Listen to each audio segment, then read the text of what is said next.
మీ దగ్గర చాలా మంది వస్తుంటారు, న్యాచురల్గా ప్రెగ్నెన్సీ ఇంకా రాదు అని వాళ్ళు చాలా ట్రై చేస్తుంటారు. అలాంటి వాళ్ళకి మీరు ఇచ్చే అడ్వైజ్ ఏంటి? న్యాచురల్గా ప్రెగ్నెన్సీ రాలేదు అని ఎప్పుడు వస్తున్నారు అనేది కూడా ఇంపార్టెంట్. ఓకే, ఇప్పుడు ఏజ్ ప్రకారంగా మనం తీసుకుంటే ఎక్కువ ఈ మధ్య మనం ఎక్కువ వింటున్నాం స్పర్మ్ కానీ లైక్ ఎగ్స్ కానీ ఎంబ్రియోస్ లైక్ పిండం, వీటన్నిటిని ఫ్రీజ్ చేసి పెడతారు అని చాలా మంది అంటుంటారు. లైక్ సో అసలు ఫ్రీజ్ చేయడం ఏంటి, ఈ ఫ్రీజ్ చేయడం వల్ల యూజ్ ఏంటి, ఏ టైంలో ఫ్రీజ్ చేయాలి, ఏ ఏజ్ లో వాళ్ళు ఫ్రీజ్ చేసుకోవడం బెటర్? ఇవన్నీ ఏంటంటే ఇప్పుడు ఈ మధ్య కాలంలో అందరికి career has become number 1 position in their life. It is like life achievement and they have to achieve their dreams అన్నట్టు. ఈ ఏజ్లో ఉన్న ఎగ్ క్వాలిటీ ఫ్యూచర్లో వాళ్ళు ప్రెగ్నెన్సీ ప్లాన్ చేసుకుంటా అన్నప్పుడు ఉండదు. అందుకని ఓవర్ ఫ్రీజింగ్ అంటే oocyte freezing, unmarried people or person who is not sure of the partner, వాళ్ళు ఓన్లీ ఎగ్స్ ఒక్కటే ఫ్రీజ్ చేసుకుంటారు. మీరు కల్కి సినిమా చూసారా? చూసాను. దాంట్లో ఒక ఫీమేల్స్ అందరినీ, ఫర్టైల్ ఫీమేల్స్ అందరినీ సెపరేట్ చేస్తారు కదా. I think that can be the future. Future ఎలా అవ్వచ్చు అంటారు? అవ్వచ్చు, డెఫినెట్గా అవ్వచ్చు. ఎందుకంటే న్యాచురల్గా పుట్టే బేబీకి ఈ ఫ్రోజన్ ఎంబ్రియోస్తో పుట్టే బేబీకి అంటే ఏమైనా డిఫరెన్సెస్ ఉంటాయా? లైక్ హెల్త్ ఇంప్లికేషన్స్ ఏమైనా ఉంటాయా? 2 విధాలుగా అంటారు, అంటే మిత్స్ అన్నమాట ఇవి. ఇప్పుడు ఐవీఎఫ్ ద్వారా చేసి పుట్టారు ఈ బేబీ, వాళ్ళకి మొహం అంతా రెండు తప్పు. ఓకే, రెండు తప్పే. సో మల్టిపుల్ పార్ట్నర్స్తో సెక్స్ చేయడం వల్ల ఈ ఉమెన్ ఫర్టిలిటీ మీద ఏమైనా ఇంపాక్ట్ చూపిస్తుంది అంటారు? డైరెక్ట్గా చూపించకపోవచ్చు, ఇండైరెక్ట్గా I would say definitely yes. ఎందుకంటే దీని ద్వారా ఏంటంటే anything you need to use protection. Age పెరిగే కొద్దీ వీటి మీద ఏమైనా like eggs like suppose 30s లో ఉండే ఎగ్స్ క్వాలిటీకి ఫ్యూచర్లో లైక్ 40s రీచ్ అయితే ఎగ్ క్వాలిటీకి ఏమైనా డిఫరెన్స్ ఉంటుంది అంటారా? డెఫినెట్గా డిఫరెన్స్ ఉంటుంది. ఓకే, సో చాలా మంది సెలబ్రిటీస్ లైక్ చూస్తే మీరు ప్రియాంక చోప్రా, వీళ్ళందరూ ఏం చేస్తారంటే స్మార్ట్గా. రీసెంట్గా మనం చూసాం చాలా బ్యాడ్ ఎక్స్పీరియన్సెస్ కూడా జరిగాయి ఐవీఎఫ్ రిలేటెడ్ వాటిలోనే. చాలా మంది ఏం చేస్తున్నారంటే లైక్ వాళ్ళు ఎంబ్రియోస్ ఉంటారు కదా, పిండంని వాటిని వేరే వాళ్ళ దాంతో మిక్స్ చేసి పర్సన్స్ లో ఇంజెక్ట్ చేస్తున్నారంటే human error is possible, like error. దీని ద్వారా ఏంటంటే మనకి పేషెంట్ ఓపీలోకి రాగానే so more of like celebrities ఎక్కువ మంది లైక్ సరోగసి పద్ధతిలో పిల్లల్ని కంటుంటారు. సో లైక్ ఈ సరోగసి అనేది ఎట్లా వర్క్ చేస్తుందండి? ఐవీఎఫ్ ఆల్టర్నేట్ ఆప్షన్ ఆ సరోగసి? అట్లా కాదండి. ఇప్పుడు 2022 ముందర సరగసి లాస్ అనేవి ఏం లేవు ఇండియాలో. ఓకే, సో ఎవరైతే వాళ్ళకి పిల్లలు కన్నా ఇంట్రెస్ట్ లేదో ఆ పాయింట్ ఆఫ్ టైంలో, కానీ ఇప్పుడు లాస్ వచ్చేసేసి ఎవరికి సరగసి ఆప్ట్ చేయాలి దీనికి eligible. What you think about like DINK couples అని అంటుంటారు, డబుల్ ఇన్కమ్ నో కిడ్స్ అని, మీరు ఎలా చెప్తారు వాళ్ళు? లైక్ ఎలాంటి సజెషన్స్ ఇస్తారు అలాంటి వాళ్ళకి? I would counsel them. ఏంటంటే ఫస్ట్ కౌన్సిలింగ్ వస్తారు వాళ్ళని ఎవరు పట్టుకొస్తారు అంటే వాళ్ళ పేరెంట్స్. ఓకే, వాళ్ళ పేరెంట్స్ తీసుకొచ్చి, మేడం మీరన్నా చెప్పండి వీళ్ళకి ఏం పిల్లలు వద్దనుకుంటున్నారు, today you are thinking that you don't want kids but it might not be your future decision. ఏ క్వాలిటీని మెయింటైన్ చేయడానికి లైక్ ఎలాంటి ప్రికాషన్స్ తీసుకోవాలి? Best fruit if you ask me ఫర్టిలిటీగా. అండ్ ఐవీఎఫ్ అనేది is a guaranteed treatment. We're not gods. మీరు చెప్తే shock అవుతారు. 35 years లోపల ఉన్న వాళ్ళకి ఐవీఎఫ్ చేస్తే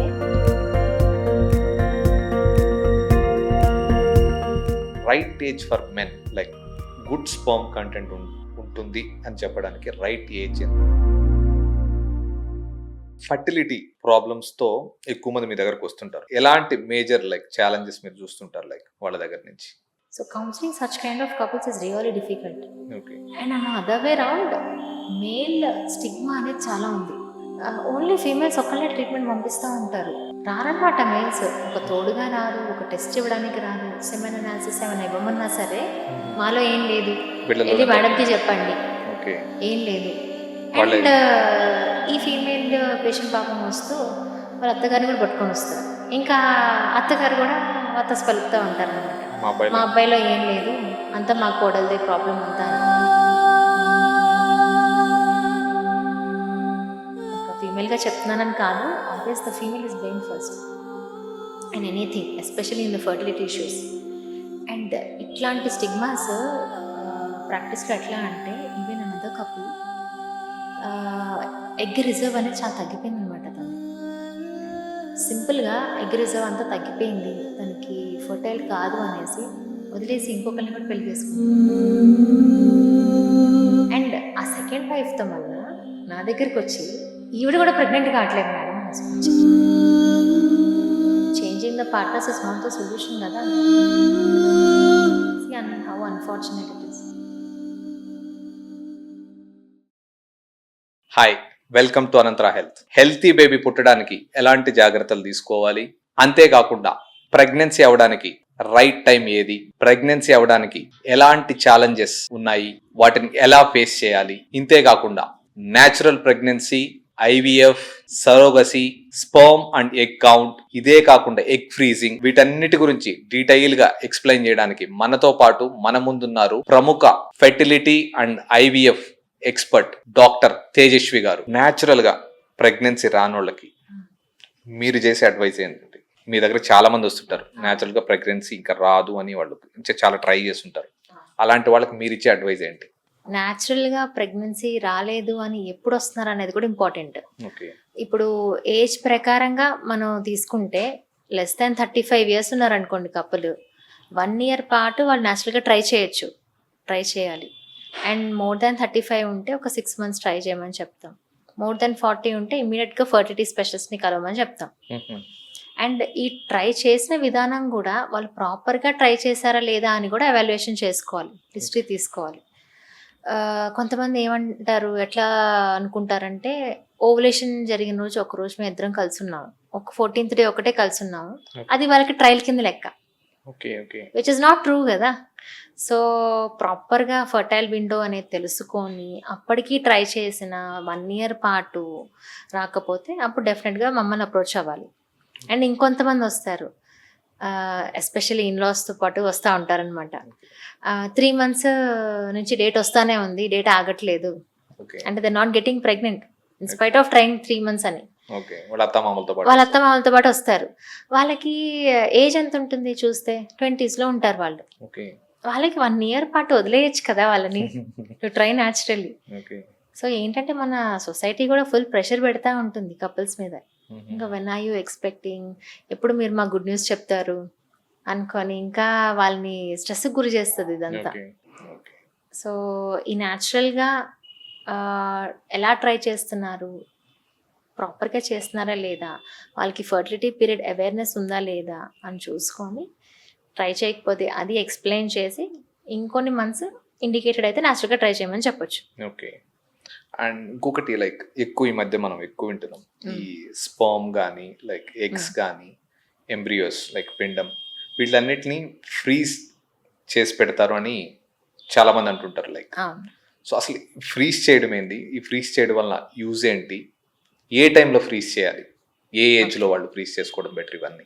ఓకే, ఏంటంటే ఇప్పుడు ఈ మధ్యకాలంలో అందరికీ career has become number 1 position in their life.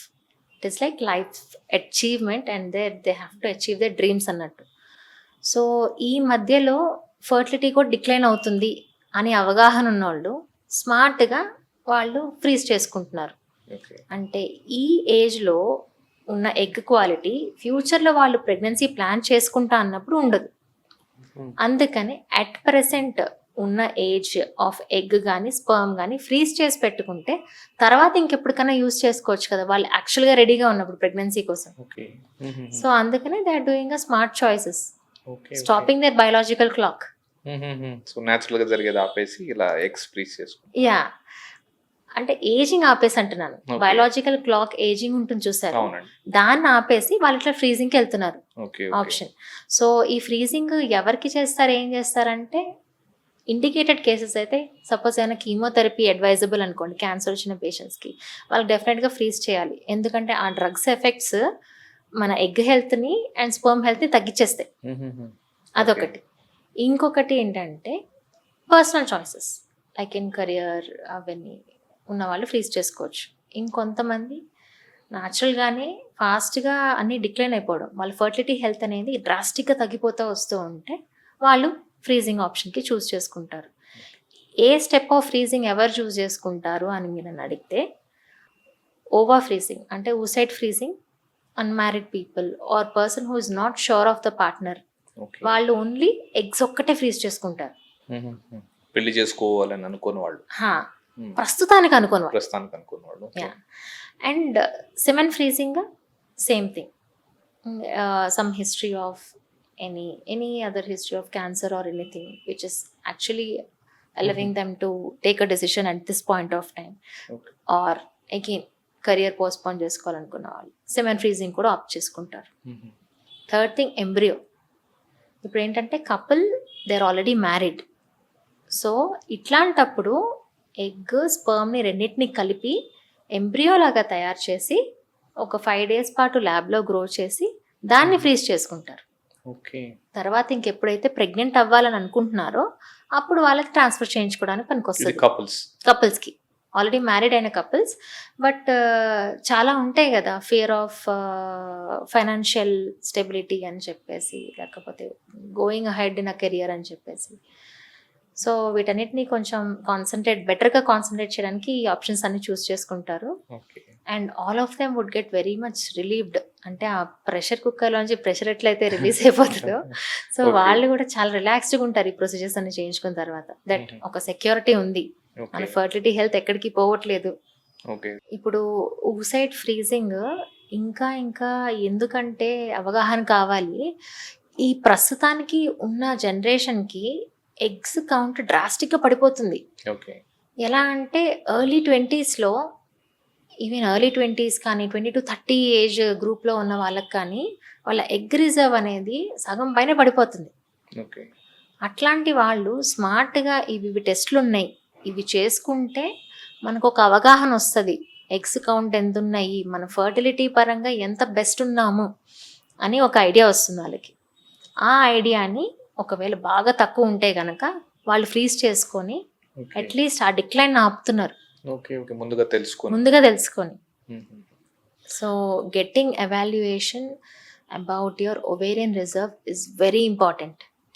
నేను మీకు ఇందాక చెప్పినట్టు 35 years అనేవి పుస్తకాలు చెప్తున్నాయి డిక్లైనింగ్ రిజర్వ్కి, బట్ అట్ ప్రెసెంట్ పాపులేషన్ చూస్తుంటే అస్సలు అలా లేదు.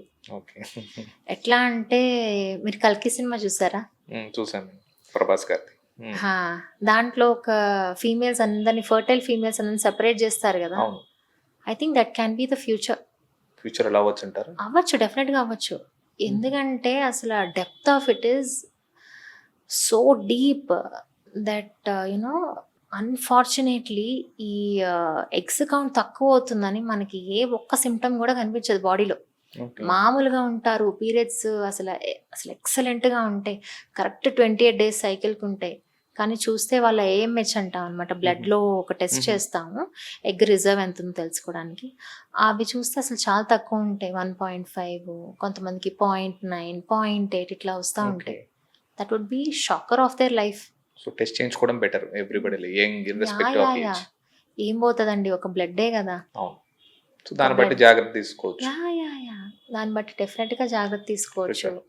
అండ్ ఏమన్నా అట్లా అవసరం వస్తే కనుక ప్లాన్ చేసుకోవచ్చు కదా ఈ ప్రొసీజర్స్కి.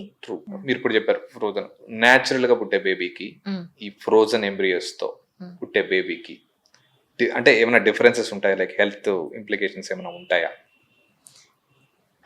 2 విధాలుగా అంటారు, అంటే మిత్స్ అన్నమాట ఇవి. ఇప్పుడు IVF ద్వారా చేసి పుట్టారు ఈ బేబీ, వాళ్ళకి మొహం అంతా ముక్కంతా చప్పడిగా ఉండిపోయి మొహం అంతా డిస్మార్ఫిక్ ఫేస్ లాగా ఉంటుంది అని చెప్పేసి కొంతమంది అపోహ. ఇంకొంతమంది అపోహ ఏంటంటే అసలు బెస్ట్ జీన్స్ పెట్టారు వీళ్ళు, వాళ్ళు చాలా టాల్గా, చాలా అందంగా, చాలా ఫేర్గా ఉంటారు అని. ఈ రెండు తప్పు. రెండు తప్పే. వాళ్ళు నార్మల్గా ఉంటారు, పక్కన పెట్టండి, ఏం డిఫరెన్స్ ఉండదు. They are all normal, these are all myths. PGT testing అని అంటుంటారు, పీజీటీ టెస్టింగ్ అంటే ఏంటండి? ప్రీ జెనెటిక్ టెస్టింగ్ అనమాట ఇవి. పీజీటీ అంటే ఇప్పుడు ఎంబ్రియో ఉంది చూసారు మనకి ల్యాబ్లో, ఏదైతే 5 రోజుల పిండం. పాటు పిండం 5 రోజుల పాటు పెరిగిన పిండం ఉంటుంది కదా, దీనిలో కొన్ని సెల్స్ని, అవుటర్గా ఉన్న కొన్ని 2-3 సెల్స్ని తీసి టెస్ట్కి పంపిస్తాం. ఓకే. యూజువల్గా మనకి 46 పేర్స్ ఆఫ్ క్రోమోజోమ్స్ ఉంటాయి, తెలుసు కదా. వీటిల్లో ఆ 2-3 సెల్స్లో వాళ్ళు స్టడీ చేస్తారు క్రోమోజోమ్స్గా నార్మల్ ఉందా అబ్నార్మల్గా ఉందా అని. సో నార్మల్గా ఉందనుకోండి, అది మంచి పిండం, మంచి ఎంబ్రియో, అండ్ అది అతికే ఛాన్స్ ఎక్కువ ఉంటుంది. అది అతికినా సరే మిస్క్యారీ అవ్వకుండా హెల్దీ బేబీ వచ్చే ఛాన్స్ ఎక్కువ ఉంటుందని చెప్పడానికి. ఓకే. ఈ టెస్టింగ్లో ఇంకొంతమంది తెలివిగా చాట్ జీపీటీ పేషెంట్స్ ఉంటారు కదా, ఓకే. వాళ్ళు ఇవన్నీ తెలుసుకొని అడుగుతారు, మేడం 46 XX అయితే ఫీమేల్, XY అయితే మేల్ కదా, మరి నాకు ఆ రిపోర్ట్ ఇవ్వలేదేంటి మీరు మరి ఇది చేపించి అని. Okay. For every one I would say it is not legally accepted in India. అది మేలా ఫీమేలా ఈ పీజీటీ టెస్టింగ్లో అనే రిపోర్ట్ అయితే ఇవ్వము, కానీ అది యూప్లాయిడా అంటే మంచిదా క్రోమోసోమల్ వైజ్గా, లేకపోతే ఎంత రిస్క్ ఉంది ఓకే. అనేది అయితే వస్తుంది మనకి రిపోర్ట్. ఓకే. సో మీరు చెప్పిన ప్రకారం పీజీటీ టెస్టింగ్ చాలా ఇంపార్టెంట్ అయితే. ఇట్ ఈస్ ఇంపార్టెంట్ ఎవరెవరిలో అంటే ఏజ్ ఎక్కువ ఉన్న వాళ్ళలో, ఎల్డర్లీ ఏజ్ ఉన్న Okay. వాళ్ళలో, అండ్ రికరెంట్గా అబార్షన్స్ అవుతున్నాయి అనుకున్న వాళ్ళు, రికరెంట్గా ఐవీఎఫ్ చేస్తున్నా సరే ఇంప్లాంటేషన్ ఫెయిల్యూర్ అంటాం, ఓకే. అంటే పిండం అనేది కూర్చోకుండా ఫెయిల్ అవుతున్న Fail అవుతుంది. ప్రెగ్నెన్సీస్లో, ఐవీఎఫ్స్లో. సో ఇట్లాంటి వాళ్ళలో డెఫినెట్గా ఇండికేటెడ్ చేయడానికి. Okay, good. అండ్ ఇప్పుడు వరకు ఐవీఎఫ్ ఇప్పట్లో లైక్ రెగ్యులర్గా వినిపించే వర్డ్, లైక్ ఫెర్టిలిటీ ప్రాబ్లం వచ్చిన వాళ్ళందరికీ కూడా like IVF is the next option అంటుంటారు. అసలు ఐవీఎఫ్ అంటే ఏంటి, ఎలా పనిచేస్తుంది ఐవీఎఫ్? ఐవీఎఫ్ అంటే అందరూ అనుకునే test tube baby, madam test ట్యూబ్లో తయారు చేస్తావు కదా బేబీని. కాదు, బేబీ తయారు చేసేది ల్యాబ్లో. యూజువల్గా మేము చిన్నప్పుడు విన్నప్పుడు అదే అనుకునేవాళ్ళు, టెస్ట్ ట్యూబ్ బేబీ అంటే వాళ్ళు ఏదో టెస్ట్ ట్యూబ్లో సపరేట్గా వస్తారు. టెస్ట్ ట్యూబ్లో పుడతారు, టెస్ట్ ట్యూబ్లో తయారు చేస్తారని. కాదు, it's done in the lab. ఏంటంటే ప్రాసెస్ బేసికలీ మనకి ఎవ్రీ మెన్స్ట్రల్ సైకిల్లో ఒక సెట్ ఆఫ్ ఎగ్స్ అనేవి పైకి వస్తాయి, ఒక క్రాప్ ఆఫ్ ఫాలికల్స్ లాగా. ఈ సెట్ ఆఫ్ ఎగ్స్ అనేవి న్యాచురల్గా అయితే ఒక్కటే డెవలప్ అవుతుంది కదా వీటన్నిటిలో, మిగతావన్నీ అటెటిక్ అయిపోతాయి. దీన్ని ఏం చేస్తామంటే కొంచెం హార్మోనల్ డోసెస్ ఇచ్చి ఉన్న ఫాలికల్స్ అన్నిటిని పెంచడానికి ట్రై చేస్తాం. ఓకే. ఇట్లా వాటిని పెంచుతూ ఫాలికల్స్ అన్నీ మంచి సైజ్ అయినాక కొంచెం చిన్న మత్తులాగా ఇచ్చి వెజనల్ రీజన్ నుంచే ఫాలికల్స్ లోపల ఉన్న ఫ్లూయిడ్ అంతా ఒక చిన్న నీడిల్ పెట్టి మొత్తం కలెక్ట్ చేసేస్తాం బయటికి. దాన్ని టెస్ట్ ట్యూబ్లో కలెక్ట్ చేస్తాం. ఓకే. ఈ ఫ్లూయిడ్ ఎప్పుడైతే మనం కలెక్ట్ చేసామో టెస్ట్ ట్యూబ్స్లో, దాంట్లో సూక్ష్మంగా ఉంటుంది ఎగ్. ఓకే. ఆ సూక్ష్మంగా ఉన్న ఎగ్ని సపరేట్ చేసి ఎన్ని వచ్చాయో చూసుకొని దాంతో పాటు స్పర్మ్స్ని మిక్స్ చేస్తాం. అవి ఎన్ని పిండాలుగా తయారవుతాయి కల్చర్ మీడియా అంట, అంటే కొంచెం గర్భసంచిలో ఉన్న ఎన్వైరన్మెంట్ లాగా క్రియేట్ చేసి ల్యాబ్లో పెంచడమే అనమాట. Okay. So same procedure but like ల్యాబ్లో చేస్తారు. ల్యాబ్లో చేస్తాం. ఒక 5 రోజుల పాటు అవి ఫర్టిలైజ్ అయ్యాక వాటిని పెంచి అట్లా ఫ్రీజ్ చేయడం అనమాట. ఒక పార్ట్నర్ బేబీ కావాలంటారు, ఇంకొక పార్ట్నరు ప్రెసెంట్ అంత ఇంట్రెస్ట్ లేరు, బేబీ పిల్లలు కనడానికి ఇంట్రెస్ట్ లేదు, అలాంటి వాళ్ళకి మీరు ఎలాంటి సజెషన్స్ ఇస్తారు? ఫస్ట్ కౌన్సిలింగ్, కపుల్ని ఇద్దరిని ముందర కూర్చోబెట్టుకొని వాట్ ఈస్ ద ఫియర్, వద్దనుకున్న పార్ట్నర్లో ఏంటి fear of raising child, fear of responsibility, fear of financial stress, ఇవన్నీ వెరీ కామన్ ఉండడం. అండ్ ఇవన్నీ తెలుసుకొని వాళ్ళకి కౌన్సిల్ చేశాక ఫర్టిలిటీ బేసిక్ అనాలిసిస్ చేస్తాం. అన్ని పారామీటర్స్ కనుక నార్మల్గా ఉంటే వాళ్ళకి we can give a time line for both of them to come to one stand.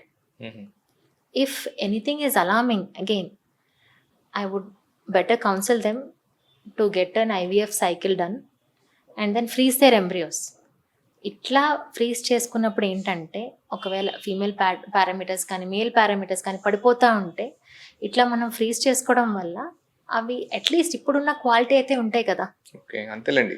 Early 22-23లో preserve చేసి ఫ్రోజన్ చేసి పెట్టుకుంటే 2023లో అంటే మ్యారేజే అవ్వట్లేదు అనుకోండి ఆ ఏజ్కి ఈ మధ్య. సరే, early age 25 or 30 what ever, 30+ వచ్చే కపుల్స్ అంటే 30+, 30కి కిందకి లేదు. ఓకే. సో 30s లోనే వాళ్ళు వాళ్ళ పిండాలని వాటిని ఫ్రీజ్ చేసుకొని పెట్టుకోవచ్చు. అండ్ వాళ్ళిద్దరు ఎప్పుడైతే ఒక స్టాండ్కి వచ్చి మేము will go head for pregnancy ఇద్దరు రెడీగా ఉన్నప్పుడు they can go head and get transfer done. Okay. And ఇంకొకటి లైక్ దెర్ ఆర్ లైక్ అడగచ్చో లేదు, సో మల్టిపుల్ పార్ట్నర్స్తో సెక్స్ చేయడం వల్ల ఈ ఉమెన్ ఫర్టిలిటీ మీద ఏమైనా ఇంపాక్ట్ చూపిస్తుంది అంటారు? డైరెక్ట్గా చూపించకపోవచ్చు, ఇండైరెక్ట్గా I would say definitely yes. ఎందుకంటే మల్టిపుల్ పార్ట్నర్స్ ఉండడంతో సెక్షువల్గా ట్రాన్స్మిట్ అయ్యే డిసీజెస్ ఎక్కువ అవుతూ ఉంటాయి. దీని ద్వారా ఏంటంటే ట్యూబ్స్ అనేవి ఎఫెక్ట్ అవుతాయి. ఇప్పుడు గర్భసంచి పొర ఎఫెక్ట్ అవుతుంది. ఈ ట్యూబ్స్ ఎఫెక్ట్ అయితే ట్యూబ్స్ వాపులాగా వస్తాయి, లేకపోతే బ్లాక్ కూడా అవ్వచ్చు. ఇవన్నీ అవుతూ ఉంటే going back to the physiology, ఇప్పుడు ఎగ్ అనేది ట్యూబ్ నుంచే కదా ట్రావెల్ చేయాల్సింది. True. అదే హెల్తీగా లేదు, అదే బ్లాక్ ఉంది అంటే న్యాచురల్గా ఎక్కడి నుంచి వస్తుంది ప్రెగ్నెన్సీ? అవును. రాదు. మళ్ళా మల్టిపుల్ పార్ట్నర్స్తో కలిసి ఉండడం వల్ల మనకి వెజైనాలో కూడా మైక్రోబయం ఉంటుంది. గట్ హెల్త్, గట్లో ఎలా అయితే ఉంటుందో మైక్రోబయం, వెజైనాలో కూడా మైక్రోబయం ఉంటుంది. ఈ మైక్రోబయం కూడా డిస్టర్బ్ అయిపోయి ఇంకా ఇన్ఫెక్షన్ ప్రోన్ చేసేస్తుంది ఇదంతా. Okay. So it definitely indirectly it affects fertility. Okay. So కాబట్టి like anything you need to use protection. Barrier contraception is the best method okay. To in fact avoid it. To okay. That కొద్దో గొప్ప కొంచెం avoid చేయొచ్చు కదా ఇట్లా sexual transmitted diseases అన్ని. Okay. Like చాలా మంది లైక్ సెలబ్రిటీస్ ఎక్కువ మంది ఈ ఎగ్స్ని ఫ్రీజ్ చేసి పెట్టుకుంటారు, లైక్ ఫ్యూచర్లో అవసరమైతే వాడుకుంటారు. లైక్ ఏజ్ పెరిగే కొద్దీ వీటి మీద ఏమన్నా లైక్ ఎగ్స్ లైక్ సపోజ్ 30sలో ఉండే ఎగ్స్ క్వాలిటీకి ఫ్యూచర్లో లైక్ 40s రీచ్ అయితే ఎగ్ క్వాలిటీకి ఏమైనా డిఫరెన్స్ ఉంటుంది అంటారా? డెఫినెట్గా డిఫరెన్స్ ఉంటుంది. ఓకే. సో చాలా మంది సెలబ్రిటీస్ లైక్ చూస్తే మీరు ప్రియాంక చోప్రా, వీళ్ళందరూ ఏం చేశారంటే స్మార్ట్గా they know that they want to focus on career. అందుకనే వాళ్ళు ఎగ్స్ని బెస్ట్గా ఉన్నప్పుడే ఫ్రీజ్ చేసుకొని పెట్టుకున్నారు. Okay. So that is the reason even so many people were able to get pregnant even in late 30s or early 40s. Exactly. సెలబ్రిటీస్లో ఎక్కువ మంది లేట్ 40sలో అవుతుంటారు ఆల్మోస్ట్. అవన్నీ వాళ్ళు ప్రీ ప్లాన్డ్గా ఒక డెకేడ్ ముందరే ప్లాన్ చేసుకున్నవి. 10 సంవత్సరాల ముందే ప్లాన్ చేసుకుంటారు. డెఫినెట్గా ఓకే. వాళ్ళ ఎగ్స్ అన్నిటిని ఫ్రీజ్ చేసి పెట్టుకోవడం, ఎంబ్రియోస్ ఫ్రీజ్ చేసి పెట్టుకుంటారు. ఎంబ్రియోస్ అంటే if you sure of your partner, yes okay. They would do that. Most of them would do single గా ఉన్న వాళ్ళు ఎగ్స్ ఫ్రీజ్ చేసుకొని పెట్టుకుంటారు. ఓకే. సో లైక్ డాక్టర్స్ అనగానే, ఫర్టిలిటీ డాక్టర్ అనగానే వాళ్ళ దగ్గరికి వెళ్తే ఇంకేముండదు, ఐవీఎఫ్కే వాళ్ళు చెప్తుంటారంటారు, ఐవీఎఫ్కి పంపిస్తారంటారు. సో ఎంతవరకు నిజం ఇది? లైక్ సో ఏ సిచ్యువేషన్స్ లో వాళ్ళు ఐవీఎఫ్కి సజెస్ట్ చేస్తారు? చాలా మందిలో ఆ భయం ఉంది, ఫర్టిలిటీ డాక్టర్ దగ్గరికి వెళ్తున్నామంటే మనకి ఇంకా వాళ్ళు ఇంకా డైరెక్ట్ గా లైక్ ఐవీఎఫ్కే సజెస్ట్ చేస్తారు అని అంటారు. సో అలాంటి వాళ్ళకి మీరు ఎలాంటి? ఎవరికి డైరెక్ట్గా వచ్చేగానే ఐవీఎఫ్ అయితే సజెస్ట్ చేయము. అది ఏంటంటే అందరికీ సమాజంలో ఉన్న పెద్ద భయం అది. సో ఫస్ట్ ఏంటంటే కొన్ని సింపుల్ ట్రీట్మెంట్స్ ఉంటాయి. ఓవులేషన్ ఇండక్షన్ అంటాం. అంటే ఎగ్స్ కొన్ని మందులు ఇచ్చి ఎగ్స్ని ప్రాపర్గా గ్రో చేస్తూ దాన్ని కొంచెం మానిటర్ చేస్తూ స్కాన్లు చేస్తూ మానిటర్ చేస్తూ తరచుగా ఆ ఎగ్ రిలీజ్ అయిన టైంలో ఇద్దరిని కలిసి ఉండమని చెప్తాం. ఎప్పుడు ఇద్దరు పారామీటర్స్ బాగుంటాయి, సెమెన్ పారామీటర్స్ బాగుంటే, విమెన్లో అన్ని పారామీటర్స్ బాగుంటే అట్లా చేస్తాం. కొన్ని సైకిల్స్ ఇట్లా చేస్తాం. లేదు ఇంకా అవ్వట్లేదు ప్రెగ్నెన్సీ, లేకపోతే ఏమైనా మేల్ ఫ్యాక్టర్లో ఏమైనా ప్రాబ్లమ్స్ ఉన్నాయి, న్యాచురల్గా అయ్యే ప్రెగ్నెన్సీ ఛాన్సెస్ తక్కువ ఉంటాయి అని అనుకుంటే అప్పుడు ఇంకొక పద్ధతి ఉంటుంది, ఐయుఐ అని. ఇంట్రా యూట్రైన్ ఇన్సెమినేషన్ అంటాం, ఐయుఐ అంటే. సో దీంట్లో ఏంటంటే కొంచెం స్పర్మ్స్ ఏవైతే ఫాస్ట్గా ఈదే శక్తి ఉందో వాటిని సపరేట్ చేసి ఎగ్జాక్ట్గా ఆ ఎగ్ అనేది రప్చర్ అయినాక అదే టైమింగ్లో ఇంజెక్షన్ లాగా ఇవ్వడం అనమాట యూట్రస్ లోపలికి. ఇట్లా కూడా will help you know sperms in to the pathway, will guide the sperms అన్నమాట. సో ఇట్లా కూడా కొన్ని సైకిల్స్ ట్రై చేస్తాం. ఇట్లా కూడా కుదరలేదు అనుకోండి, అప్పుడు ఐవీఎఫ్ చెప్తాం. అంతేగాని పాపం డైరెక్ట్గా అసలు ఐవీఎఫ్ అనేది చెప్పం. కొంతమంది ఇండికేటెడ్ పేషెంట్స్ ఉంటారు, ఎలాంటి వాళ్ళలో సెమెన్ పారామీటర్స్ చాలా పూర్ ఉన్నాయి, ఐయుఐ కూడా శాంపిల్ పనికిరాదు. ఇది ఐవీఎఫ్తోనే. ఐవీఎఫ్లో ఇంకొక ప్రాసెస్ ఉంటుంది, ఇక్సీ అని. అంటే డైరెక్ట్గా ఎగ్ని స్పర్మ్ని మంచిగా ఉన్న స్పర్మ్ని సెలెక్ట్ చేసి ఇంజెక్ట్ చేయడం అనమాట ల్యాబ్లో. ఈ డైరెక్ట్గా ఎక్సీ ప్రాసెస్ చేయాలి, అంత బ్యాడ్గా ఉన్నాయి స్పర్మ్స్ అని అనుకుంటే డైరెక్ట్గా అదే అడ్వైస్ చేస్తాం. ఓకే అండ్ ఇంకొకటి ఇండికేషన్ ఏంటంటే ట్యూబ్స్ 2 బ్లాక్ ఉన్నాయి అనుకోండి 2 వైపుల నుంచి, ఓకే న్యాచురల్గా ఎగ్ రిలీజ్ అయినా లోపలికి రాదు కదా, అవును స్పర్మ్ అనేది ట్యూబ్లోకి వెళ్ళదు కదా. వెళ్ళదు. సో ఇంకా అలాంటి సిచ్యువేషన్లో డెఫినెట్గా ఐవీఎఫ్ఏ చెప్పాలి. ఓకే సో కొన్ని సిచ్యువేషన్స్ తప్పించి మేము అలా జనాలను అయితే పుష్ చేయట్లేదు.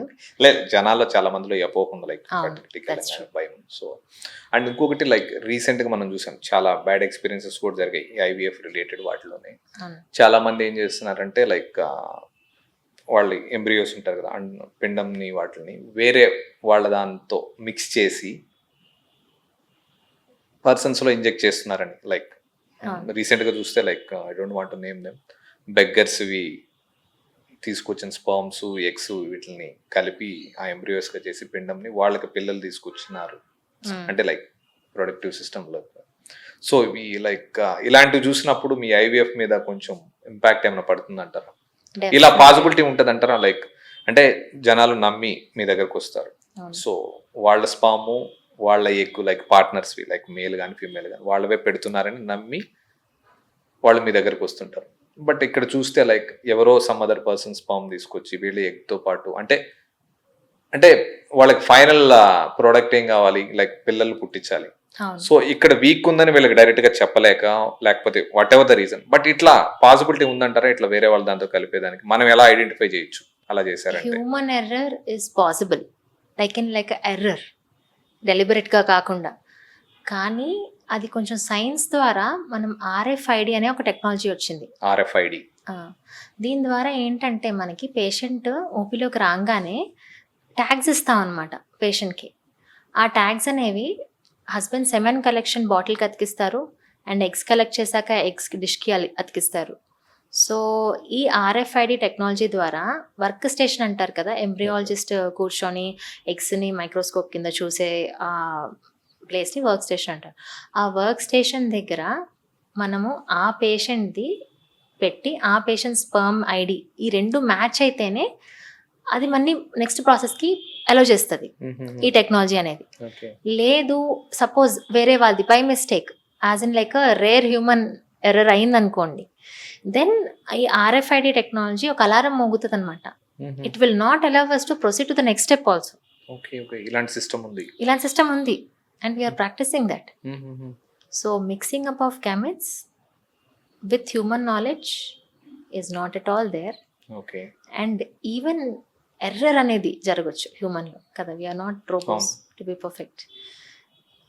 సో ఈ హ్యూమన్ ఎర్రర్ కూడా టెక్నాలజీ వైజ్గా మనం 99.9% ఎలిమినేట్ చేస్తున్నాం. ఎలిమినేట్ చేస్తుంది. Okay so this every one should know how to choose a right doctor okay and what facilities are there in that fertility clinic. Okay and everything is on trust. Okay ఒక డాక్టర్తో మనము మాట్లాడాక ఆ ట్రస్ట్ని బట్టే next journey ఉంటుంది. Next journey ఉంటుంది. We should carry forward. లేదంటే లైక్ ఐవీఎఫ్ అంటే పాత రోజుల్లో నుంచి జనాలకి నమ్మకం వచ్చే కాదు వచ్చింది లైక్ పీపుల్ చాలా మంది ఇంట్రెస్ట్ చూపిస్తున్నారు. మధ్యలో ఇలాంటి ఇన్సిడెంట్స్ జరగడం వల్ల మళ్ళీ అగైన్ లైక్ మీరు ఏమంటారు కూర్చొని వాళ్ళకి అవేర్నెస్ క్రియేట్ చేయడము, గైడ్ చేయాల్సి వస్తుంది. లైక్ ఇవన్నీ కూడా లైక్ మీరు మంచి పద్ధతిలోనే చేస్తుంటారు డాక్టర్స్ అందరు కూడా. There are 1 or 2 people like వాళ్ళ వల్ల ఇవన్నీ అగైన్ మళ్ళీ ప్రాబ్లమ్స్ ఇలాంటివి. అండ్ ఇంకొకటి ఈ ఐవీఎఫ్ ఓకే లైక్ దాని తర్వాత ఎక్కువ మనం వింటుంది అంటే కొంచెం తక్కువే అనుకోవచ్చు surrogacy. So more of like celebrities ఎక్కువ మంది లైక్ సరోగసి పద్ధతిలో పిల్లల్ని కంటుంటారు. సో లైక్ ఈ సరోగసి అనేది ఎట్లా వర్క్ చేస్తుంది అండి? లైక్ ఐవీఎఫ్ ఆల్టర్నేట్ ఆప్షన్ ఆ సరోగసి? అట్లా కాదండి. ఇప్పుడు 2022 ముందర సరగసి లాస్ అనేవి ఏం లేవు ఇండియాలో. ఓకే సో ఎవరైతే వాళ్ళకి పిల్లలు కన్నా ఇంట్రెస్ట్ లేదో ఆ పాయింట్ ఆఫ్ టైంలో సింపుల్గా surrogacy was an easiest option. కానీ ఇప్పుడు లాస్ వచ్చేసేసి ఎవరికి సరగసి ఆప్ట్ చేయాలి అని కూడా మనకి లా క్లియర్గా చెప్తుంది. ఓకే సో సరగసికి ఎవరెవరు ముందుకెళ్ళొచ్చు అనుకుంటే యూట్రస్ లేని వాళ్ళు, యూట్రస్ ఉన్న మంచి షేప్ ఆఫ్ ద యూట్రస్ నార్మల్గా లేని వాళ్ళు, లేకపోతే రికరెంట్గా అబార్షన్ అవుతున్న వాళ్ళు, రికరెంట్గా ఇంప్లాంటేషన్ అంటే ఐవీఎఫ్ఎల్ చేస్తున్నా సరే ఫెయిల్ అవుతా ఉన్నవాళ్ళు, ఆర్ ఎనీ మెడికల్ రీజన్స్ వల్ల వాళ్ళు ప్రెగ్నెన్సీ క్యారీ చేయలేకపోతున్న వాళ్ళు, వీళ్ళందరికీ సరగసి అప్రూవల్ ఇస్తుంది. ఓకే డాక్టర్స్ అప్రూవ్ చేయాలి? డాక్టర్స్ కాదు, గవర్నమెంట్. అంటే డాక్టర్స్ రిపోర్ట్ ఇస్తేనే కదా డాక్టర్స్ రిపోర్ట్ ఇస్తేనే మనకు ఒక ఎలా అంటే వాళ్ళ కేస్ స్టడీ లాగా ఒక ప్రిలిమినరీ బోర్డ్లో మన స్టడీ అంతా we are putting in front of the government. So they are going to give us approval, వీళ్ళు ఎలిజిబుల్ కప్లా కాదా అని. ఓకే వన్స్ వీళ్ళు ఎలిజిబుల్ అయితే అప్పుడు ఐబిఎస్ ద్వారా ఎంబ్రియోస్ని తయారు చేస్తాం. ఓకే ఈ తయారు చేసిన ఎంబ్రియోస్ ఒక సరగేట్ని చూస్ చేసి ఆ సరగేట్కి ట్రాన్స్ఫర్ చేయడం జరుగుతుంది. Okay and law is very strict regarding the couple selection. ఇప్పుడు ఎవరైతే కపుల్ ఉన్నారో వాళ్ళకి ప్రీవియస్గా ఒక చైల్డ్ కూడా ఉండకూడదు. చాలామంది అనుకుంటారు ప్రీవియస్కి మాకు ఒక చైల్డ్ ఉంది, ఇప్పుడు యూట్రస్ లేదు, మాకు ఇప్పుడు సరగసి కావాలి అంటే కుదురుతుంది. ఓకే అసలు అసలు చైల్డ్ లేని వాళ్ళే దీనికి eligible. Okay okay okay so there are laws they are very strict laws. Okay and ఇంకొకటి సరోగసికి ఎవరితో అయితే చేయించాలని అనుకుంటారు, సో అది ఎలా ఐడెంటిఫై చేసుకుంటారు? లైక్ మీరు అంటే like doctors so and so వాళ్ళని మాత్రమే యాక్సెప్ట్ చేస్తారా? లాస్ ఏమైనా ఉన్నాయి వాటికి కూడా లాస్ ఉన్నాయి, ఏజ్ లిమిట్ ఉంటుంది వాళ్ళకు కూడా. అండ్ ఆల్సో వాళ్ళు కమర్షియల్గా ఏమీ బెనిఫిట్ ఏమీ పొందకుండా ఓన్లీ హాస్పిటల్ ఖర్చుల వరకే తీసుకుంటూ ఆ నార్మ్స్లోనే సరగసీగా కంటిన్యూ చేస్తూ ఉండాలి. ఆల్రెడీ ఒక చైల్డ్ ఉండాలి వాళ్ళకి, అవతల వాళ్ళకి ఒక చైల్డ్ ఉండాలి. Yes. ఇక్కడ చైల్డ్ ఉండకూడదు, అక్కడ ఒక అక్కడ చైల్డ్ ఉండాలి. ఉండాలి. Yeah. ఓకే ఇంతకుముందు క్యారీ చేస్తుంటేనే వాళ్ళని మాత్రమే లైక్ సో పూర్తి ఇష్టంతో అవతల వాళ్ళకి. అంతే, Okay. వాళ్ళకి ఏజ్ లిమిట్ ఉంటుంది. అండ్ ఇవన్నీ కూడా మనం గవర్నమెంట్ నుంచి పర్మిషన్ తీసుకున్నాక, and there are only few centres which can actually offer surrogacy treatment. Government permission కూడా అన్ని సెంటర్స్కి ఇచ్చలేదు, okay only few centres. So only ఆ సెంటర్స్కి వెళ్ళి ఆఫ్ చేసుకోవాల్సి ఉంటుంది. ఓకే ఓకేలేండి, లైక్ మరి ఎక్కువ పర్మిషన్స్ ఇస్తే కూడా లైక్ అవి కూడా కమర్షియలైజ్ అయిపోతూ లైక్ అదర్ ఇంప్లికేషన్స్ ఉంటాయి. అండ్ ఇంకొకటి like what you think about like DINK couples అని అంటుంటారు, డబుల్ ఇన్కమ్ నో కిడ్స్ అని. లైక్ అవును. మీరు ఎలా చెప్తారు వాళ్ళకి, లైక్ ఎలాంటి సజెషన్స్ ఇస్తారు అలాంటి వాళ్ళకి? I would counsel them. ఏంటంటే ఫస్ట్ కౌన్సిలింగ్కి వస్తారు వాళ్ళు, డింక్స్ అనగానే డబుల్ ఇన్కమ్ అంటే ఇద్దరు సంపాదిస్తారు, కిడ్స్ అవసరం వద్దు కిడ్స్ అవసరం లేదు అనుకుంటూ. వాళ్ళని ఎవరు పట్టుకొస్తారు అంటే వాళ్ళ పేరెంట్స్. ఓకే వాళ్ళ పేరెంట్స్ తీసుకొచ్చి మేడం మీరన్నా చెప్పండి వీళ్ళకి, ఏం పిల్లలు వద్దు అనుకుంటున్నారు, ఇలానే వాళ్ళు హ్యాపీగా ఉన్నారంట, they want to just travel, they want to enjoy themselves అని. సో అలాంటి వాళ్ళకి we will just make them understand and counsel them. And ఒక బేసిక్ ఎవాల్యుయేషన్ అనేది ఆఫర్ చేస్తాం. ఓకే సో ఆ ఎవాల్యుయేషన్ అయిపోయాక ఇప్పటికి అట్ ప్రెసెంట్ వాళ్ళకి పిల్లలు కనాలని లేదు, కానీ in future there is a line between అస్సలకి కనాలని లేదు, అట్ ప్రెసెంట్ కనాలని లేదు కదా. So recently I had a couple who are doctors, ఇద్దరు డాక్టర్లే. వాళ్ళు కెరియర్ మీద కాన్సన్ట్రేట్ చేద్దాము, ఎందుకు మనం మేనేజ్ చేయలేము, బేబీస్ ఉంటాయని చెప్పేసి ప్లాన్ చేసుకోలేదు వాళ్ళు. They were happy like that. So in their 40s now they have realize that నాకు పర్పస్ లేదనిపిస్తుంది లైఫ్లో అని. అప్పుడు వద్దనుకున్నారు, ఇప్పుడు కావాలనుకుంటున్నారు. ఇప్పుడు కావాలనుకుంటుంటే అసలు ఎంత కష్టంగా ఉంటుంది చెప్పండి. 40s అంటే ఎగ్ రిజర్వ్ ఉండదు, ఎగ్ ఫామ్ అయిన ఎగ్ కూడా క్వాలిటీ మంచిగా ఉండదు, స్పర్మ్స్లో డిఎన్ఏ అంతా బ్రేకేజ్ ఎక్కువ ఉంటుంది, అసలు ఎంబ్రియో ఫామ్ అవుతుందా లేదా అనేది కూడా ఒక ఛాలెంజ్ ఈ సిచ్యువేషన్లో. సో ఇట్లాంటి డెసిషన్ తీసుకున్న కపుల్స్కి నేను ఇచ్చే అడ్వైజ్ ఏంటంటే it is completely their choice, they can go about it. కానీ ఒక్కసారి రీథింక్ చేసి ఏమైనా ఎంబ్రియో ఫ్రీజింగ్ కానీ ఏమన్నా అట్లా back of the mind backup ఏమైనా పెట్టుకుంటే it would be the best option what they can do to their life. వాళ్ళ ఎర్లీ ఏజ్లో లైక్ 30లో కానీ 35లో కానీ ఎగ్స్ ఫ్రీజ్ చేసుకుంటే లైక్ అదే embryos like eggs embryos freeze చేసుకుంటే పిండాన్ని వాటిని ఫ్రీజ్ చేసి పెట్టుకుంటే వాళ్ళకి అవసరం అనిపిస్తే ఫ్యూచర్లో చేసుకోవచ్చు, లేదనుకుంటే any embryo which is frozen ఒక 10 ఏళ్ళు పైనే కూడా అట్లా స్టోర్ చేయొచ్చు. ఓకే ఒక పిండాన్ని 10 సంవత్సరాల పైన స్టోర్ చేసి పెట్టుకోవచ్చు. ఓకే సేఫ్గా ఉంటుంది. -196 ఉష్ణోగ్రతలో ఉంటుంది ఒక పిండం అనేది. Okay okay okay okay so కాబట్టి safe. It is super safe. So DINK కపుల్స్కి మీరు చెప్పేది freeze your embryos. Today you are thinking that you don't want kids, but it might not be your future decision. Okay and ఈ IVF cycle చేస్తుంటారు కదా, దీనికి best number of eggs for IVF cycle అంటే ఎన్ని eggs and like ఎన్ని number of eggs ఉంటే IVF సైకిల్కి perfect అంటే ఎన్ని అని చెప్తారు? నార్మల్గా నార్మల్ ఒవేరియన్ రెస్పాండర్స్ అంటాం మేము. నార్మల్గా ఓవరీలో ఒక నెలలో సెకండ్ డే ఆఫ్ పీరియడ్స్లో కనుక మనం చూసుకున్నట్టయితే 8 to 12 ఎగ్స్ ఇటువైపు అటువైపు ఉండడం ఇట్ ఇస్ నార్మల్. అట్లా ఉంటే మనం బెటర్ రెస్పాన్స్ ఎక్స్పెక్ట్ చేయొచ్చు and better number of eggs కూడా ఎక్స్పెక్ట్ చేయొచ్చు ఐవీఎఫ్ చేశాక. Okay, 8 to 10. 8 to 12. 8 to 12. Okay.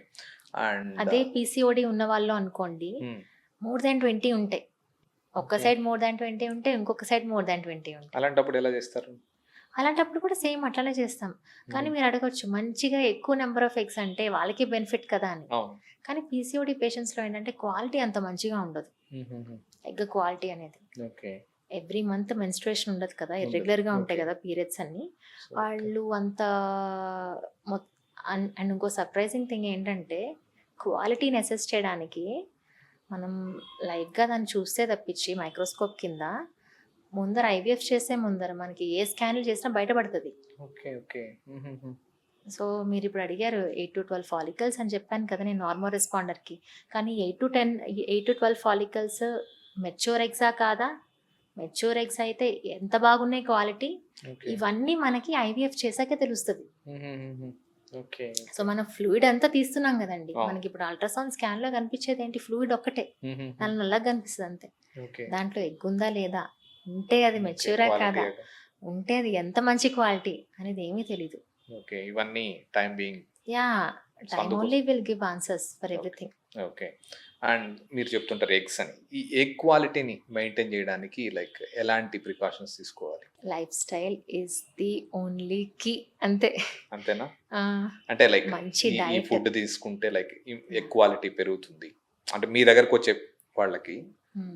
Egg quality అంటే మీరు సైకిల్ స్టార్ట్ చేయాలనుకున్నప్పుడు ఎగ్ క్వాలిటీ బాగుండడం కోసం ఎలాంటి లైక్ డైట్ కానీ ఎలాంటి ఫుడ్స్ తీసుకోమని చెప్తారు, ఎలాంటి ఎక్సర్సైజ్ చేయమని చెప్తారు? యాంటీ ఆక్సిడెంట్ రిచ్ డైట్ చెప్తాం and also diet which includes nuts, seeds, nuts like almonds, walnuts, seeds like flax, sunflower seeds, pumpkin seeds, ఇవన్నీ ఓవర్ నైట్ సోక్ చేసి తీసుకోమంటాం. Hmm. Best fruit if you ask me ఫర్టిలిటీగా pomegranate. Pomegranate. Okay. Apple a day keeps a doctor away లాగా ఆ Okay. Pomegranate a day keeps a fertility doctor away. Okay.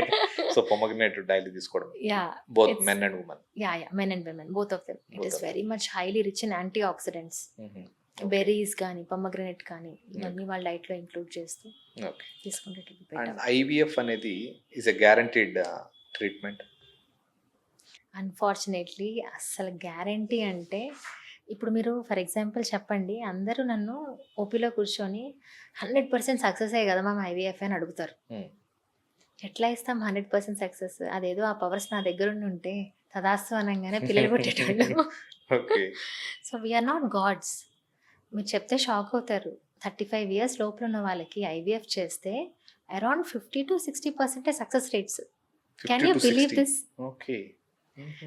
నేను ఈ success rate నా పేషెంట్స్కి చెప్తే అంతేనా మేడం, ఇంకొంచెం చెప్పరాదు, మొత్తం 100% చెప్పండి madam. It's not there. See some factors science develop అయింది కానీ 100% సక్సెస్ రేట్స్ ఇచ్చేంత అయితే డెవలప్ అవ్వలేదు. ఓకే. కొన్ని ఫ్యాక్టర్స్ నేచర్కే ఉన్నాయి. Okay. Only till the embryo formation is in a doctor hand. Okay. అది ఫామ్ అయ్యి మంచిగా క్వాలిటీ వస్తుందా, డెవలప్ అవుతుందా కూడా దేవుడి చేతుల్లో. డెవలప్ అయిన మంచిగా ఉన్న ఎంబ్రియో అన్ని ఫ్యాక్టర్స్ బాగున్నా అది ట్రాన్స్ఫర్ చేసిన ఎంబ్రియో అనేది లోపలికి యూట్రస్ లోపలికి పెట్టినా అది గర్భసంచి కను ఎంబ్రియో మధ్యలో రక్త ప్రవాహం అనేది స్టార్ట్ అవ్వాలి కదా. అవును. అది దాన్ని చేయడానికి మేము మైక్రోస్కోపీ సర్జరీ చేయలేం కదా. Okay. True. So everything some extent is still in nature's hand. Okay. So it's like 50% చెప్పగలరు అంతేగాని 50% like it's not a guaranteed. అంత కంప్లీట్లీ టైం. యా, అండ్ మీరు చెప్పినట్టు right age for men like good sperm content ఉంటుంది అని చెప్పడానికి right age ఎంత అంటారు? ఎంత less ఏజ్ than వరకు? 35 years less than 35 years. it would be the best. Your sperm factors would be the best. అదేవిధంగా ఫిమేల్లో ఎగ్ క్వాలిటీ బాగుండడానికి this is the right age అంటే ఎంత అని చెప్తారు? Less than 30 I would say. 30. Yeah, it would be the best అంటున్నా. Best అదే బెస్టే చెప్పినాం like Yeah. Good quality like ఉండడం ఎగ్స్ ఉండడం కోసం. ఫిమేల్లో అయితే 30. Yeah, best qualityకి 30 in females. And ఇంకొకటి మీరు ఇప్పుడు చెప్పారు ఐవీఎఫ్ అని. సో ఫస్ట్ బేబీ ఐవీఎఫ్లో కన్నారు. సెకండ్ బేబీ కూడా ఐవీఎఫ్కే వెళ్ళాలా, లేకపోతే నార్మల్గా కూడా జరుగుతుందంటారా? సెకండ్ బేబీ వాళ్ళు ఖచ్చితంగా నార్మల్గా జరిగేదైతే ఫస్ట్ ప్రెగ్నెన్సీ నార్మల్గా అవ్వాలి కదా. వాళ్ళు Okay. ఐవీఎఫ్ వరకు వచ్చారు అంటే డెఫినెట్గా వాళ్ళకి ఏదో ఒక ఫర్టిలిటీ ఇండికేషన్ ఉంటే లేకపోతే తప్పించి రారు. Okay. సో ఇలాంటి కపుల్స్కి మనం ఆల్రెడీ ఫ్రీజ్ చేసి పెట్టుకున్న ఎంబ్రియోస్ ఉంటాయి కదా, అవును. వాటిల్లో ఇంకొక సెట్ ఆఫ్ ఎంబ్రియోస్ తీసుకొని ట్రాన్స్ఫర్ చేసి సెకండ్ బేబీ కోసం ఓకే, ఆల్రెడీ చూసుకోవచ్చు. ఫ్రీజ్ చేసి పెట్టిన. ఆల్రెడీ ఫస్ట్ బేబీకి ముందర ఫ్రీజ్ చేసుకొని పెట్టుకున్న ఎంబ్రియోస్ ఉంటాయి కదా, ఓకే. అలాంటి వాళ్ళకి అట్లా చూడొచ్చు. ఓకే. అండ్ ఇంకొకటి లైక్ ఈ ఐవీఎఫ్లోనే Mm. ఐవీఎఫ్ ట్రీట్మెంట్కి వెళ్తున్నారంటే లైక్ ఎక్కువ పాసిబిలిటీస్ ట్విన్స్ పుడతారు అని ఎక్కువ మంది అనుకుంటుంటారు. Mm. సో లైక్ ఎంతవరకు నిజం అండ్ ఎలా జరుగుతుంది ట్విన్స్ పుట్టడం అనేది? బేసికలీ ట్విన్స్ అంటే ఐవీఎఫ్లో అంత ట్రీట్మెంట్, అంత ఖర్చుతో కూడుకున్న ట్రీట్మెంట్ అంతా కాబట్టి యూజువల్గా ఎనీ కన్సల్టెంట్ ఒక 2 ఎంబ్రియోస్ వేస్తే ఒకటి క్లిక్ అవ్వకపోయినా ఇంకోటన్నా క్లిక్ అవుతుంది కదా అనే ఆలోచనతో 2 వేస్తాం. ఓకే, 2 ఇన్సర్ట్ చేస్తారు. అంటే అన్ని ఫ్యాక్టర్స్ బాగుంటాయి. ఓకే, సో కొంతమందికి 2 డెవలప్ అవుతాయి మంచిగా. అట్లాంటప్పుడు ట్విన్స్ అవకాశాలు ఎక్కువ ఉంటాయి.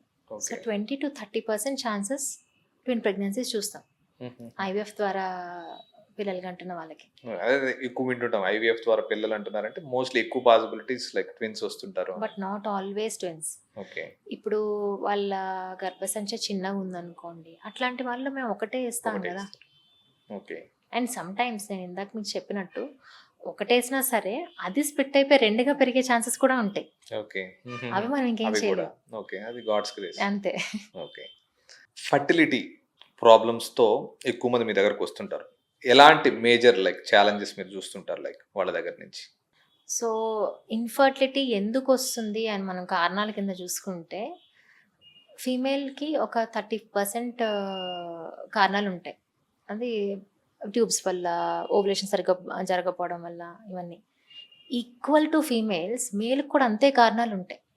అంటే వచ్చే సగం సగం వాటా ఇది. మేల్కి సగం వాటా, ఫీమేల్కి సగం వాటా. అండ్ మిగతా ఉన్న ఈ 40% అన్ఎక్స్ప్లెయిన్ అంటాం. అంటే అన్నీ బాగుంటాయి ఇద్దరిలో, కానీ ఏంటి కారణం అనేది కరెక్ట్గా పాయింట్అవుట్ చేయలేం మనం. సో అగైన్ ఇదే స్పెసిఫిక్ కారణం మీకు ఫర్టిలిటీ ఇష్యూస్ ఫేస్ చేసిన దానికని అసలు కాజే ఉండదు. So counselling such kind of couples is really difficult. Okay. And an other way round male stigma అనేది చాలా ఉంది. ఎట్లా అంటే దేర్ ఆర్ స్టిల్ ఇంకా ఇంత అవేర్నెస్ వచ్చాక కూడా ఓన్లీ ఫీమేల్స్ ఒక్కళ్ళే ట్రీట్మెంట్ పంపిస్తూ ఉంటారు. రారనమాట మేల్స్. ఒక తోడుగా రారు, ఒక టెస్ట్ ఇవ్వడానికి రారు. సెమెన్ అనాలిసిస్ ఏమైనా ఇవ్వమన్నా సరే మాలో ఏం లేదు, వెళ్ళి మేడంకి చెప్పండి, ఓకే, ఏం లేదు. అండ్ ఈ ఫీమేల్ పేషెంట్ పాపం వస్తూ వాళ్ళ అత్తగారిని కూడా పట్టుకొని వస్తారు. ఇంకా అత్తగారు కూడా వతస్ పలుకుతూ ఉంటారనమాట, మా అబ్బాయిలో ఏం లేదు, అంతా మా కోడలదే ప్రాబ్లం అంతా అని. అదే అమ్మ ఏం టెస్టులు చేయించుకున్నారు మీరు అని అడుగుతాను నేను. నాకు తెలుసు ఎవరికి ఏం లేవు, నాకు పెద్ద కొడుకున్నాడు, తనకి కూడా పిల్లలు ఉన్నారు అని చెప్తా ఉంటారు. వాళ్ళ స్టోరీ, వాళ్ళ ఫ్యామిలీ స్టోరీ అంతా చెప్తా ఉంటారు. అమ్మ అట్లా కాదు, నాకేనా ప్రూఫ్ ఏది, టెస్ట్ ఏది అని అంటే ఏమీ ఉండదు. This are all their assumptions. Always ఒక ఫీమేల్గా చెప్తున్నానని కాదు, always the female is blamed first in anything, especially in the fertility issues. And ఇట్లాంటి స్టిగ్మాస్ ప్రాక్టీస్లో ఎట్లా అంటే even another couple egg reserve అనేది చాలా తగ్గిపోయింది అనమాట తనది. ఓకే. సింపుల్గా ఎగ్ రిజర్వ్ అంతా తగ్గిపోయింది, తనకి ఫర్టైల్ కాదు అనేసి వదిలేసి ఇంకొకరిని కూడా పెళ్లి చేసుకున్నారు. ఓకే. అండ్ ఆ సెకండ్ వైఫ్తో మళ్ళా నా దగ్గరికి వచ్చి ఈవిడ కూడా ప్రెగ్నెంట్ కావట్లేదు మేడం అని వచ్చారు. When you see retrospectively the problem is also a male factor. Okay. Changing the partners is not the solution కదా. ఓకే. ఓకే. సో ప్రాబ్లం అతనిలో ఉంది, అది ఫస్ట్ ఐడెంటిఫై చేస్తుంటే ఆ రెండో exactly. First time also that female has come alone.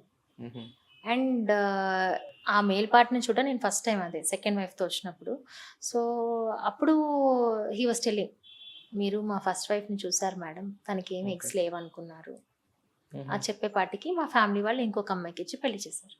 Okay. Okay. See, and how unfortunate it is. కాబట్టి ఇద్దరు వెళ్ళాలి ట్రీట్మెంట్ అంటే. ఇద్దరూ వెళ్ళాలి. ఇద్దరు కలిసి వెళ్ళాలి and lot of support is required from the family. Okay. Fertility issues ఫైనాన్షియల్గా ఎంత బర్డెన్గా ఉంటాయో ఎమోషనల్గా కూడా ఒక ఎమోషనల్ ట్రోల్కి వెళ్తారు పేషెంట్స్. ప్రాపర్ ఫ్యామిలీ సపోర్ట్ లేకుండా, ప్రాపర్ హస్బెండ్ సపోర్ట్ లేకుండా ఏ ట్రీట్మెంట్ ఎవరి వల్ల కాదు. True. And in fact that leads to depression. Okay. So చాలా డిప్రెస్డ్ అయిపోతారు, మెంటల్ హెల్త్ చాలా డిస్టర్బ్ అయిపోతుంది.